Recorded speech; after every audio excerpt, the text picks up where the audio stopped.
আমি বাংলায় গান গাই, আমি বাংলার গান গাই, আমি আমার আমি কে চিরদিন এই বাংলা সঙ্গীতের আকাশ যেন আরও একটু ফাঁকা হয়ে গেল।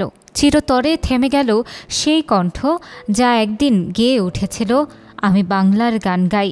সবার প্রিয় শিল্পী প্রতুল মুখোপাধ্যায় চলে গেলেন না ফেরার দেশে। তার গান ছিল বাংলা মাটির গল্প। তিনি শুধু গায়ক ছিলেন না, ছিলেন সাধারণ মানুষের কণ্ঠস্বর। তার প্রতিটি শব্দে, প্রতিটি সুরে ছিল প্রেম, প্রতিবাদ আর এক অদ্ভুত জীবনী শক্তি। তার কণ্ঠে যেন মাটি, নদী, আকাশ সব কথা বলতো। তার গানে ছিল মুক্তির ডাক, ভালোবাসার উষ্ণতা আর বেঁচে থাকার অনুপ্রেরণা।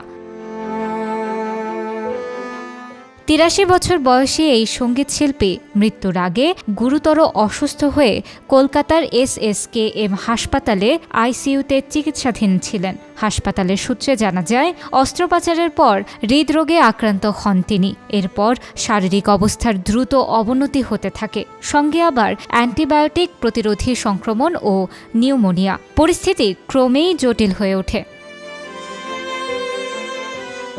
ছোটবেলা থেকেই নিজের লেখা গানে সুর দিতেন, আর অনেক সৃষ্টির মধ্যে আমি বাংলায় গান গাই গানটি বিশেষভাবে সমাদৃত। গানটি ২০১১ সালের মার্চে প্রকাশিত হয়। প্রতুল মুখোপাধ্যায়ের জনপ্রিয় অ্যালবামের মধ্যে রয়েছে পাথরে পাথরে নাচে আগুন, যেতে হবে, ওঠো হে, স্বপ্নের ফেরিওয়ালা, তোমাকে দেখেছিলাম, স্বপনপুরে, অনেক নতুন বন্ধু হোক, হজ বড়লো, দুই কানোর উপাখ্যান, আধার নামে ইত্যাদি। তার চলে যাওয়া মানে শুধু একজন শিল্পীর বিদায় নয়, মানে এক প্রজন্মের আবেগের একটা অধ্যায় সমাপ্ত। তবুও শিল্পী কখনো মরে না, তিনি রয়ে যান তার সৃষ্টিতে, তার গানে।